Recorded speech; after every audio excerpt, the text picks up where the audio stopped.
Welcome to the system. आइए हम लोग 71 बीपीएससी का प्रिपरेशन माइंड मैप के थ्रू कर रहे हैं। ठीक है, जिसमें हम लोगों ने शुरुआत किया पॉलिटी से। हम लोग पहुंच चुके हैं लेक्चर नंबर 13 में। ठीक है, लेक्चर नंबर 13 को दो पार्ट में जो है डिवाइड कर दिया गया है, पार्ट 1 और पार्ट 2 में। ठीक है, ज़्यादा जो है लेक्चर बड़ा ना बन जाए, लेंदी ना बन जाए, इसलिए 20-20 मिनट का रखा गया है कहानी।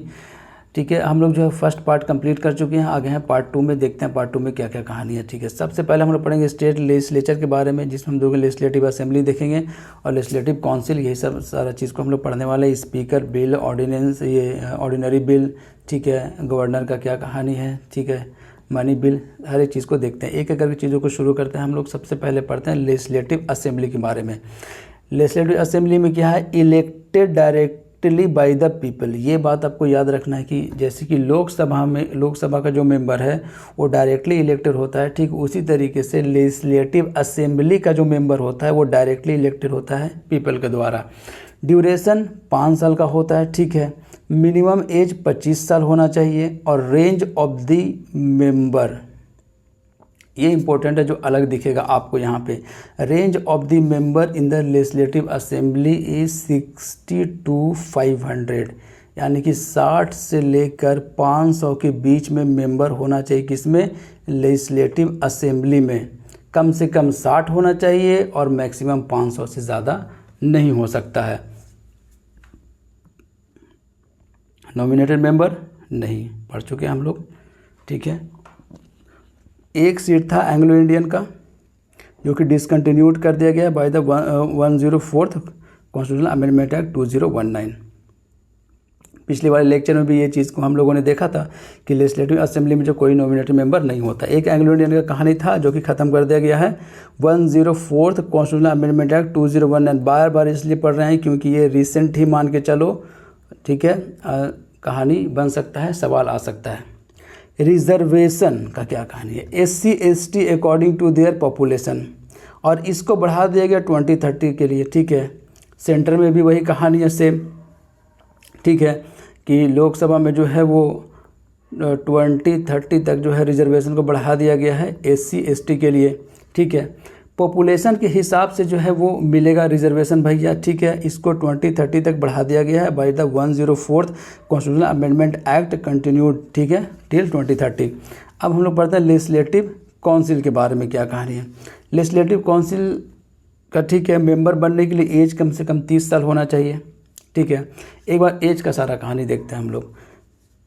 प्रेसिडेंट, वाइस प्रेसिडेंट, गवर्नर 35 साल। ठीक है, लोकसभा का मेंबर 25 साल। ठीक है, लोकसभा का मेंबर प्लस लेजिस्लेटिव असेंबली का मेंबर, दोनों के लिए 25 साल चाहिए।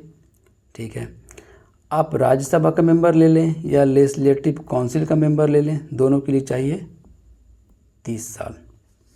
ठीक है, ये 35 साल है। ठीक है, प्रेसिडेंट, वाइस प्रेसिडेंट या गवर्नर 35 साल।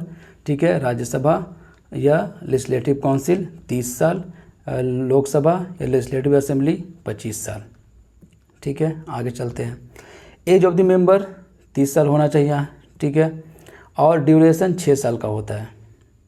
लेजिस्लेटिव काउंसिल है ये 6 साल का ड्यूरेशन है, राज्यसभा में भी 6 साल का ड्यूरेशन होता है। ठीक है, 1/3 member retire every second year, कहानी सेम है। Indirectly elected.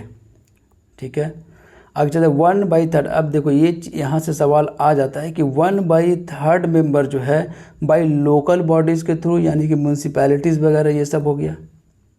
ठीक है, 1/3 मेंबर वहाँ से चूज़ किया जाएगा लेजिस्लेटिव काउंसिल में।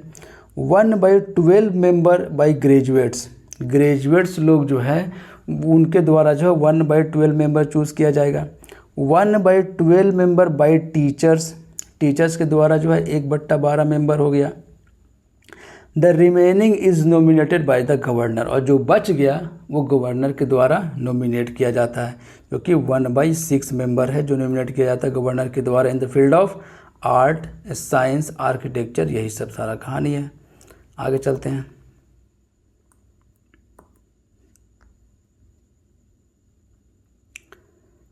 स्पीकर के बारे में पढ़ते हैं हम लोग। ठीक है, स्पीकर का क्या कहानी है। इलेक्टेड एमंग इट्स मेंबर, जैसे सेंटर में था या लोकसभा में था, ठीक है, same as speaker of the Lok Sabha. नहीं, जितना भी कहानी है वो लगभग क्या पूरा ही मान के चलो तो स्पीकर ऑफ द लोकसभा के जैसा ही सारा कहानी है, उसका रिमूवल, उसका पावर, जो भी कहानी है उसका। चेयरमैन जो है वो elected by the legislative council among its member, ठीक है, ये थोड़ा अलग कहानी है। ये तो सही है, ठीक है, लेकिन वहाँ पे क्या होता है कि वाइस प्रेसिडेंट जो होता है वो चेयरमैन होता है राज्यसभा का, ठीक है। पर यहाँ पे chairman elected by the legislative council among its member, legislative council है, ये देखो लेजिस्लेटिव काउंसिल है, दोनों मेंबर नहीं है, ठीक है। चेयरमैन कहाँ चूज किया जा रहा है, elected by the legislative council among its member, जबकि वहाँ पे वाइस प्रेसिडेंट कहानी अलग है, ठीक है। और रेजिग्नेशन किनको देगा भैया, डिप्टी चेयरमैन को। आगे चलते हैं, removed by the process of effective majority with prior 14 days notice. Same कहानी वही सब जो हम लोगों ने पढ़ा था कि भैया रिमूव करना है तो इफेक्टिव मेजोरिटी से रिमूव किया जाएगा, ठीक है, और 14 दिन पहले एडवांस नोटिस दिया जाएगा। और रेजिग्नेशन देना है तो किनको दिया जाएगा भैया, ठीक है, डिप्टी चेयरमैन को दिया जाएगा रेजिग्नेशन, ठीक है, अगर चेयरमैन को रिज़ाइन करना हो तो। बिल के बारे में देखते हैं क्या कहानी है। बिल जो है वो पहले हम लोग पढ़ते हैं ऑर्डिनरी बिल, उसके बाद हम लोग पढ़ेंगे मनी बिल। ऑर्डिनरी बिल में क्या कहानी कि फर्स्ट रीडिंग होगा, सेकंड रीडिंग होगा, थर्ड रीडिंग होगा। हम लोग देख चुके हैं पार्लियामेंट में क्या कहानी है। फर्स्ट रीडिंग में टाइटल वगैरह पढ़ते हैं और गैजेट ऑफ इंडिया में नोट डाउन कर दिया जाता है। सेकंड रीडिंग में डिटेल में होता है, थर्ड रीडिंग में वोट करने के लिए रखते हैं भैया क्या कहानी है।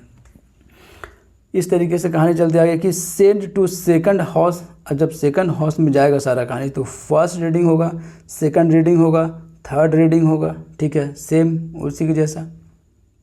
फिर passed only when both the house agree to the bill. ये बात याद रखना भैया कि यहाँ पे कोई ज्वाइंट सिटिंग का कॉन्सेप्ट नहीं है कि अगर डेडलॉक जो है क्रिएट हुआ, ठीक है, तो ज्वाइंट सिटिंग कर दिया जाएगा। नहीं, होता ही नहीं है ज्वाइंट सिटिंग स्टेट में। कभी आप सुने ही नहीं होंगे कि भैया ज्वाइंट सिटिंग किया गया स्टेट में, कभी नहीं होता है। क्यों नहीं होता है? क्योंकि यहाँ पे अलग अलग हाउस में बिल पास करना पड़ेगा, ठीक है। और लेजिस्लेटिव काउंसिल को उतना पावर ही नहीं है, बिल नहीं भी पास करेगा तो भी पास हो जाएगा बिल। अभी हम लोग आगे देखेंगे, कोई भी सिचुएशन हो, ठीक है, बिल पास होना तय है। अगर लेजिस्लेटिव असेंबली में पास हो गया बिल तो बिल पास होना तय है, फिर लेजिस्लेटिव काउंसिल कुछ नहीं कर सकता। आगे देखते हैं हम लोग इस चीज़ को, ठीक है। Send to the second house, first reading होगा, सेकंड रीडिंग हुआ, थर्ड रीडिंग हुआ, ठीक है। Passed only when both the houses agree to the bill. If bill originate in the legislative assembly, अगर लेजिस्लेटिव असेंबली में बिल जो है वो ऑरिजिनेट कर दिया गया, ठीक है, और send to the legislative council. तो अब लेजिस्लेटिव काउंसिल के बाद क्या क्या चॉइस है अब देख लो। सारा चॉइस जो है धारा का धारा रह जाएगा, कोई फर्क नहीं पड़ने वाला। पहला कहानी तो यह है कि भैया पास कर दे बिल को, ठीक है, तो फिर गवर्नर को भेज दिया जाएगा असेंट के लिए। अब देखो क्या क्या उसके पास चॉइस है। रिजेक्ट कर दे बिल को, ठीक है, कर दीजिए, कोई बात नहीं है। रिकन्सिडरेशन के लिए भेज दिया जाए तो जो दो चॉइस फिर लेजिस्लेटिव असेंबली के पास, या तो एक्सेप्ट कर ले उसके रिकमेंडेशन को, तो फिर कहाँ मैटर ही सॉल्व हो गया। लेकिन अगर एक्सेप्ट नहीं किया गया तो ये भी तो एक ऑप्शन है कि अगर एक्सेप्ट नहीं किया गया लेजिस्लेटिव असेंबली की तरफ से जो भी रिकमेंडेशन दिया गया लेजिस्लेटिव काउंसिल की तरफ से, तो फिर अब आगे क्या होगा भैया। फिर उसके बाद कहानी ये है कि no take any action and keep the bill pending for 3 महीना के लिए। आप कोई एक्शन ही ना ले लेजिस्लेटिव काउंसिल और 3 महीने के लिए बिल को पेंडिंग करके रख लें। अब क्या होगा, ये सारा सिचुएशन में, ठीक है, इस सारा सिचुएशन में क्या होगा कि फिर से जब बिल जाएगा लेजिस्लेटिव असेंबली के पास और फिर से अगर पास हो गया भैया, तब तो अब मुसीबत आने वाला है लेजिस्लेटिव काउंसिल के पास। क्योंकि अब कोई भी सिचुएशन आएगा तो बिल पास हो जाएगा, कोई भी सिचुएशन आए। अगर फिर से बिल आया लेजिस्लेटिव असेंबली के पास और फिर से पास कर दिया गया, तब फिर से लेजिस्लेटिव काउंसिल के पास जाएगा कि नहीं जाएगा? बिल्कुल जाएगा। तो अब ये क्या कहेगा भैया, देखो, रिजेक्ट कर सकता है बिल को, कर दीजिए, कोई बात नहीं है। अमेंड कर सकता है बिल को, कर दीजिए, कोई बात नहीं है। या बिल को 1 महीने के लिए रख सकता है। देखो, पहली बार जब बिल गया था लेजिस्लेटिव काउंसिल के पास, ठीक है, लेजिस्लेटिव काउंसिल के पास, लेजिस्लेटिव असेंबली से लेजिस्लेटिव काउंसिल के पास जब बिल गया था तो 3 महीने के लिए बिल रख सकता था वो। लेकिन दोबारा जब बिल गया पास होकर तो सिर्फ 1 महीने तक रख सकता है। अब इससे ज़्यादा कुछ नहीं तुम्हारे पास पावर है। अब चाहे रिजेक्ट करो, चाहे अमेंड करो, चाहे बिल को 1 महीने तक रखो, भैया bill deemed to be passed. अब आपका रोल ही यहाँ ख़त्म हो गया।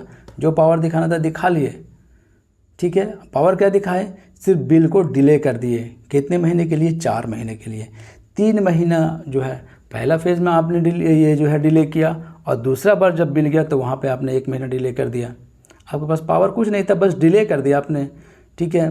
बिल तो पास होना तय है, ठीक है। 4 महीने का जो है मैक्सिमम डिले कर दिया गया था, किनके द्वारा, लेजिस्लेटिव काउंसिल के द्वारा, ठीक है। 4 महीना, यहाँ से सवाल याद रखना, कंसेप्ट क्लियर होना चाहिए एकदम। नो कॉन्सेप्ट और joint sitting in state legislature, पहले हम लोग देख चुके हैं। कोई भी ज्वाइंट सिटिंग का कॉन्सेप्ट नहीं है, क्योंकि ज्वाइंट सिटिंग करवाएं ही क्यों, जब बिल पास होना ही है तो यहाँ पे। अब चाहे रिजेक्ट करो, अमेंड करो, बिल 1 महीने तक रखो, कोई सिचुएशन, कुछ भी सिचुएशन हो, बिल पास हो जाएगा, कोई ज्वाइंट सिटिंग की ज़रूरत नहीं है। यानी कि कोई ज़्यादा पावर नहीं दिया गया लेजिस्लेटिव काउंसिल को, ठीक है। रिगार्डिंग द ऑर्डिनरी बिल, मानी बिल में और भी कुछ नहीं पावर है, ठीक है। आगे चलते हैं कहानी। बस याद रखना ज्वाइंट सिटिंग स्टेट में नहीं है। सवाल बनता है तो दिमाग में गूंजना चाहिए बात। सेंड टू द गवर्नर, अब जब बिल दोनों हाथ से निकल गया तो गवर्नर के पास भेजा जाएगा। अब गवर्नर अपना पावर थोड़ा दिखाएगा भैया, क्या क्या गवर्नर के पास पावर है। अगर एसेंट दे दिया तो एक्ट बन जाएगा, पहले हम लोग देखे हैं, लेकिन अब लोग थोड़ा सलीके और थोड़ा सिलसिलेवार तरीके से आगे बढ़ाकर देखेंगे हम लोग बिल को। और विद होल्ड कर लिया, ठीक है, विद होल्ड कर लीजिए आप। रिकन्सिडरेशन के लिए भेज दिया, तो अब रिकन्सिडरेशन को अगर एक्सेप्ट कर लिया गया तब तो बात ठीक है। और not accepted and passed again then government has to give assent, यहाँ तक तो हम लोगों ने देख लिया था। अब आगे देखते हैं reservation of the bill for the president का कहानी। Reservation for the consideration of president, अब तो प्रेसिडेंट के पास क्या क्या चॉइस होगा। अगर गवर्नर जो है बिल को रख लिया कि हम प्रेसिडेंट को के पास भेजेंगे भैया रिकन्सिडरेशन के लिए, तब प्रेसिडेंट के पास क्या क्या ऑप्शन है। या तो एसेंट दे दे, ठीक है, एसेंट करो इसको, ठीक है, एसेंट दे दे तो एक्ट बन जाएगा, ठीक है। विद होल्ड कर सकते हैं बिल को प्रेसिडेंट, ठीक है। या रिटर्न कर सकता है बिल को, फिर से वो रिटर्न जब किया जाएगा तो house reconsider with in 6 month, 6 महीना के अंदर में हाउस को रिकन्सिडर करना है, ठीक है। अगर बिल को रिटर्न किया गया बाय द प्रेसिडेंट, एसेंट कर लेना यहाँ पे, बाय द मिस्टेक हो गया ये, विद इन 6 मंथ, ठीक है। इफ़ पास्ड अगेन, अगर फिर से पास कर दिया गया तो आप ये मत सोचना कि भैया ज़रूरी हो गया प्रेसिडेंट के पास, क्या प्रेसिडेंट एसेंट दे ही दे या गवर्नर दे ही दे, नहीं। और फिर से जो है वो गवर्नर के पास भेजा गया बिल, ये सॉरी प्रेसिडेंट के पास, तब प्रेसिडेंट के पास क्या ऑप्शन है। अब यहाँ पे एकदम ध्यान देना, पूरा फुल्ली दिमाग यहाँ पे रहना चाहिए। सेंड टू द प्रेसिडेंट, 6 महीने के अंदर में रिकन्सिडर कर लिया गया, प्रेसिडेंट के पास फिर भेजा गया, प्रेसिडेंट के पास क्या ऑप्शन है। Not mention in the constitution whether it is obligatory on the part of the president to give his assent और नॉट। कहीं पे भी कॉन्स्टिट्यूशन में ये बात मेंशन नहीं है भैया कि ये ऑब्लिगेटरी है प्रेसिडेंट पे कि जब फिर से दोबारा भेजा गया है बिल रिकन्सिडर करने के बाद तो वो एसेंट देगा या नहीं देगा। अब प्रेसिडेंट के ऊपर जो है छोड़ दिया गया है ये चीज़ को, कॉन्स्टिट्यूशन में कहीं भी मेंशन नहीं किया हुआ है, ठीक है। बात आधा अधूरा लगे तो लगे, लेकिन सच्चाई यही है। मनी बिल के रिगार्डिंग देखते हैं क्या कहानी। Introduce with prior recommendation of the governor, देख चुके हैं हम लोग। Only introduced in the legislative assembly, ये भी देख चुके हैं, ठीक है। सेंटर में सिर्फ लोकसभा में इंट्रोड्यूस होता है, स्टेट में सिर्फ लेजिस्लेटिव असेंबली में ही इंट्रोड्यूस होता है, ठीक है। अब जब बिल पास हो गया लेजिस्लेटिव असेंबली में तो भेजा जाएगा लेजिस्लेटिव काउंसिल के पास, तो लेजिस्लेटिव काउंसिल के पास क्या ऑप्शन है देखते हैं। काफ़ी इंटरेस्टिंग है, कुछ कहानी बनेगा नहीं। जब लेजिस्लेटिव काउंसिल के पास भेजा गया बिल, ठीक है सर, भेज दिया। इट कैन नॉट रिजेक्ट और अमेंड द बिल, नहीं आप रिजेक्ट कर सकते हैं बिल को और नहीं अमेंड कर सकते हैं बिल को। ऑर्डिनरी बिल में तो पावर दिए नहीं, तो मनी बिल में कितना पावर देंगे तुमको हम।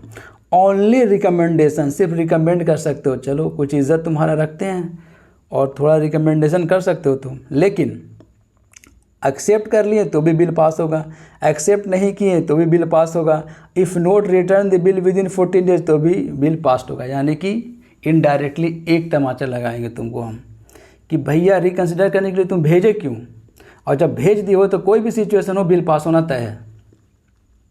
ठीक है, पहले तो सराय चलो ठीक है थोड़ा सा पावर दे दे रिकमेंडेशन के लिए, लेकिन उसका फ़ायदा क्या है, अगर एक्सेप्ट करेंगे तो भी बिल पास हो जाएगा, अगर एक्सेप्ट नहीं किए ठीक है तो भी बिल पास हो जाएगा, और बिल को अगर 14 डेज़ के अंदर में रिटर्न नहीं करते हैं तो भी बिल पास माना जाएगा। तो हर सिचुएशन में तो बिल पास ही है। ठीक है, तो बस सिचुएशन यही है, सारा कहानी यही है, बस समझना है चीज़ों को तोड़ तोड़ कर हर एक चीज़ को, ताकि क्लियर मैनर में समझ में आए। सिचुएशन कुछ भी हो भैया, ठीक है, बिल पास होना तय है। यानी कि मैक्सिमम डिले कितना दिन तक कर सकता है, तो 14 दिन तक, बस यही पावर और कुछ भी नहीं। ऑर्डिनरी बिल में कितना दिन तक कर सकता है, 4 महीने तक, 3 महीना पहले और फिर उसके बाद 1 महीना। ठीक है, और मनी बिल में 14 दिन तक डिले कर सकता है। बस इससे ज़्यादा कुछ भी पावर नहीं है लेजिस्लेटिव काउंसिल के पास। ठीक है, इस तरीके से स्टेट गवर्नमेंट का जो कहानी ख़त्म हो गया। ठीक है, हाई कोर्ट आ जाएगा, सुप्रीम कोर्ट और हाई कोर्ट एक साथ लेकर आएंगे। अब हम लोग जो है वो मिलते हैं नेक्स्ट लेक्चर में, लेक्चर नंबर 14 में, जिसमें हम लोग देखेंगे supreme court plus high court. ठीक है, ठीक है, ऐसे बने रहिए आप सिस्टमाइज के साथ, और 71 बीपीएससी का प्रिपरेशन अब माइंड मैप थ्रू जो करते रहिए, और हम लोग मिलते हैं फिर नेक्स्ट लेक्चर में, लेक्चर नंबर 14 में। ठीक है, वीडियो को लाइक कीजिए, चैनल को सब्सक्राइब कीजिए, और बेल आइकन को आप प्रेस करके रखिए, ताकि जब भी न्यू लेक्चर जैसे ही आपको नोटिफिकेशन मिल जाए। ठीक है, और अगर आपके पास एक तो टाइम है तो अगर आप शेयर कर दीजिए। ठीक है, अगर आपके पास टाइम है तो फ़िलहाल के लिए, ऐसे तो एग्ज़ाम का टाइम है, आपके पास टाइम है नहीं। मिलते हैं हम लोग नेक्स्ट लेक्चर में। ठीक है, best of luck, thank you very much.